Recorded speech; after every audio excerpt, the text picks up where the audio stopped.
I love that. I just love that you even have that. So to me, it really means that we have so many possibilities that no matter what challenge you're dealing with, whether it's physical, emotional, mental, spiritual, you can still get through it. And there's always something to learn or experience. And I believe that, a lot of people have invisible illnesses. Like I work with a lot of clients with brain injury, and you wouldn't know that they had a brain injury.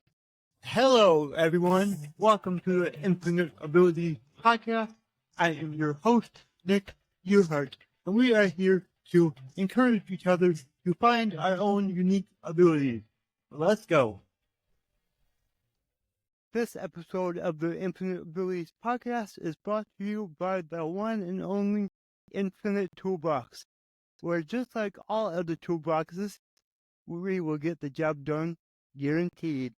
Whether you're an entrepreneur looking to save time, boost revenue, or automate your processes, Infinite Toolbox has got you covered. With powerful tools designed to drive leads, expand your reach, and gain your industry secrets, we help you work smarter, not harder. Are you ready to take your business to the next level? Visit us at infinitetoolbox.com. That's infinitetoolbox.com, and discover how infinite your potential really is. All right, everyone. So today we have Diane, and I just want to jump right into it because we have a lot to talk about and not enough time. So, Diane, can you tell us a little bit about yourself? Sure. Well, thank you for having me today, Nick. It's a pleasure to be here. A little bit about me is I've been in the counseling world for over 20 years, started off as a counselor working at college, then slowly transitioned into drug and alcohol, and then working with traumatic brain injury with substance abuse. So I was doing that for about 15 years, teaching college at Montclair State University here in New Jersey for about 17 years. And now currently I'm doing a mix of still working with traumatic brain injury clients as well as doing coaching. So kind of mixing both in their counseling and coaching. And I have 3 books. My latest is called Mindfully Happy, Waking Up to Life. Amazing. And I love that title. And can you tell us about your other 2 books?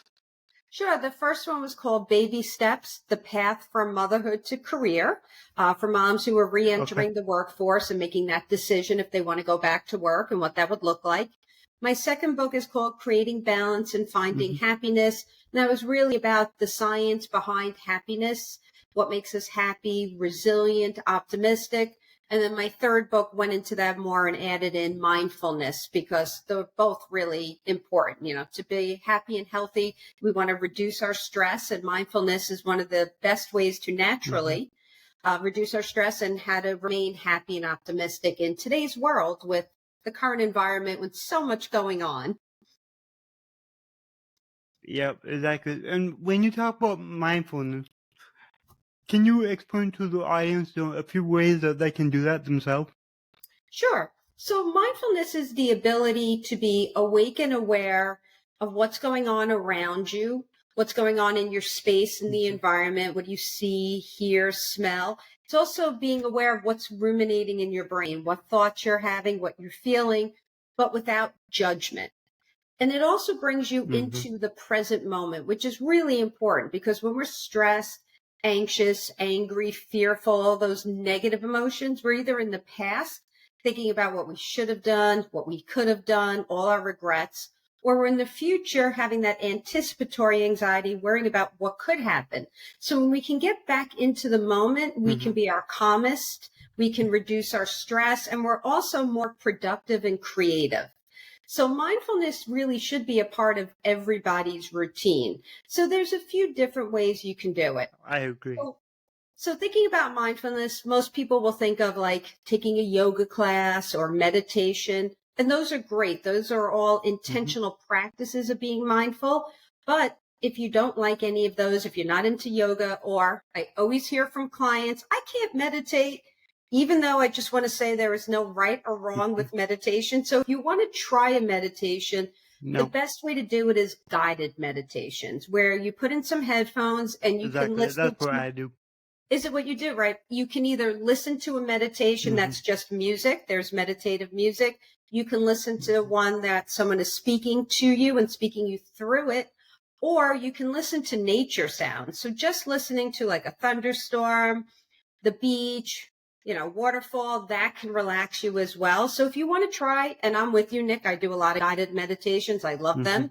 You could do that, or you could do deep breathing. And there's a variety of ways of doing deep breathing, but one of the most popular ones and easiest is what we call box breathing, where and the way I like to say it is, it's a box, which means there's 4 sides and everything is a count of 4. And all a meditative breath is where you take a deep inhale through your nose, you hold, and then you exhale through your mouth. So yes, very simple. Take that deep breath in through your nose, hold, exhale.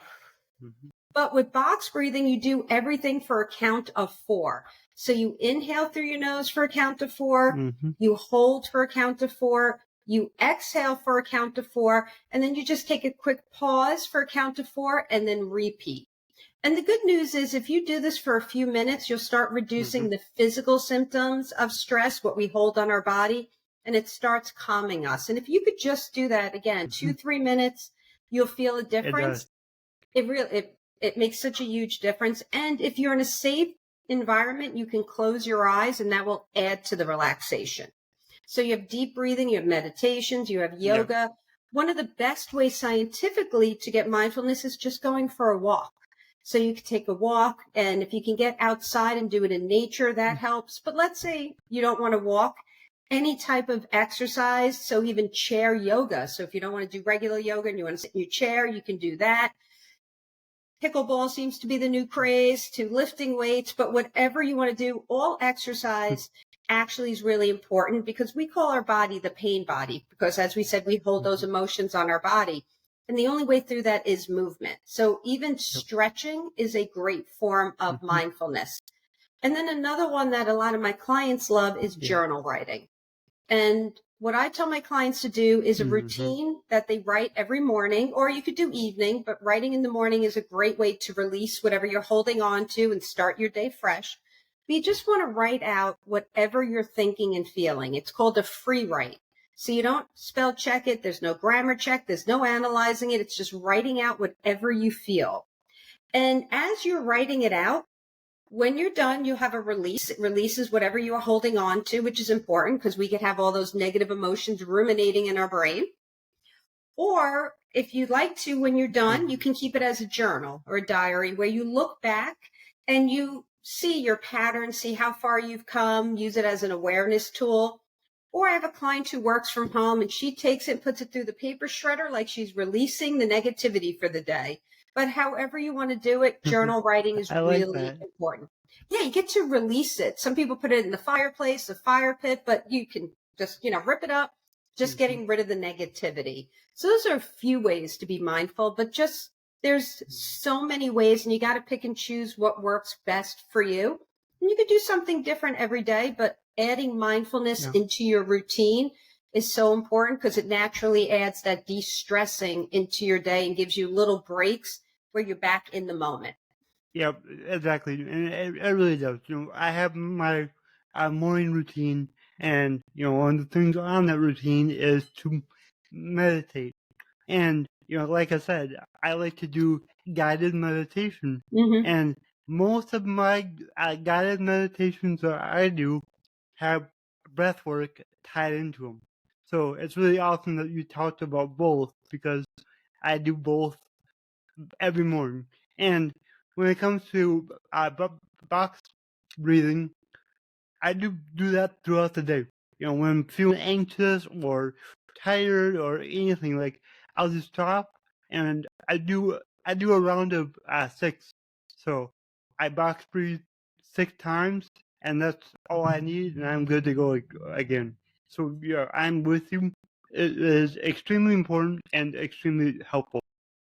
Yeah, box breathing is great. It's what the military uses. So it's very effective and scientifically proven. But I just want to add, because I've had clients say this to me and I felt this, sometimes we're sick, right? We have the flu, we have a bad cold, or we have allergies, and clients will say, I can't deep breathe. I can't breathe. Their nose is stuck. So if you can't do Yeah. any deep breathing, you can do what we call a grounding exercise. And grounding is just another form of mindfulness. And again, whatever works for you, but here's just another alternative. So it's called the 5-4-3-2-1 technique. And it's very simple. It's just using all your senses, and you can use it in any order you want, but it's just looking around your environment and being like, what are 5 things I see? And just start looking around. What are 4 things you hear? 3 things you touch, 2 things you smell, and 1 thing you taste. And that will bring you right back into the moment. So if you're Huh. having a really hard time with the deep breathing, or you're sick or you have allergies and it's not, a good practice for that day, you could do grounding instead, or you can do that every day. And if you don't want to do the 5-4-3-2-1, you can literally either do it sitting outside in nature and just noticing one thing. So maybe you're noticing the sun on your skin and how it feels, or you're hearing the birds and the bees around you and paying attention to that. It's just focusing in on a sound or what you see or what you smell, and you can pick one. And just sitting in nature is really effective too, because nature produces mindfulness naturally. So we have so many options. Even though I love that you meditate every day, I am with you. I meditate. I try to meditate once in the morning and once at night, but I usually fall asleep at night, I'll be honest. And if you fall asleep during meditation, no judgment needed. It just means that you needed sleep, and that's a positive. So we shouldn't judge that. And if you're having problems sleeping, it can help you fall asleep. So I'm with you, though. I do it as a Yep. daily practice. Yeah, and it's kind of funny because you mentioned falling asleep during meditating, because one of my coaches, he suggested that we do an hour-long meditation every day. And let me tell you, that is hard to just, and he said, not guided, just sit in silence and just be with your thoughts. And that was like very, very hard. And I remember on the 3rd time that I did it, so on the 3rd day, I ended up waking up going, huh, well, I guess sleeping kind of counts as meditation, right? It's a natural reaction So, to yeah. it for a lot of people. And again, for a lot of people, we're just not getting enough sleep, and Yep. it relaxes you enough to get some sleep. So if you're having trouble sleeping, you have insomnia, it's a great way to fall asleep. But if you notice you're falling asleep during meditation, then you want to try doing it sitting up so you don't fall asleep, because we're a little more uncomfortable, Yeah. or try doing it in the morning. But nothing wrong with taking a nap. I mean, that's just giving your brain a break. So if you need a nap, you take a nap. Nothing wrong with it. Exactly. All right. Well, how can people reach out to you? Because I know that there's going to be a lot of listeners that want to work with you.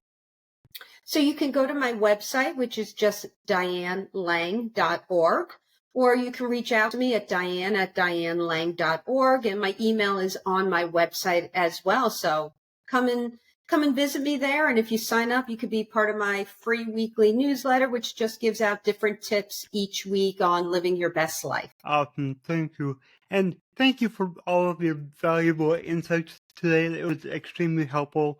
And I do have one more question for you. And that is, Sure. my slogan is, your abilities are infinite. What does that mean to you? I love that. I just love that you even have that. So to me, it really means that we have so many possibilities, that no matter what challenge you're dealing with, whether it's physical, emotional, mental, spiritual, you can still get through it. And there's always something to learn or experience. And I believe that, a lot of people have invisible illnesses. Like I work with a lot of clients with brain injury, and you wouldn't know that they had a brain injury, but it doesn't mean that they don't have limitations and challenges just because you can't see it. So always telling them that they're still able to do whatever they want to do if they put their mind to it and do the work behind it. And that's what comes to me when I think of infinite possibilities, that we should never close the door just because we have challenges or limitations. Yep, exactly. That was amazing. So thank you for sharing that. All right, this has been So great, Diane. Thank you again. Thank you. If you enjoyed this show, please go ahead and share it on your Instagram story and tag me here, the Nick Yerhart. Also, go ahead and share it anywhere else that you see fit, because the only way that I can grow this is by you guys sharing it. I don't sell anything on here. I don't have any sponsors, so let's just get it out there by word of mouth, help more people. Alright, everyone, remember, your abilities are infinite.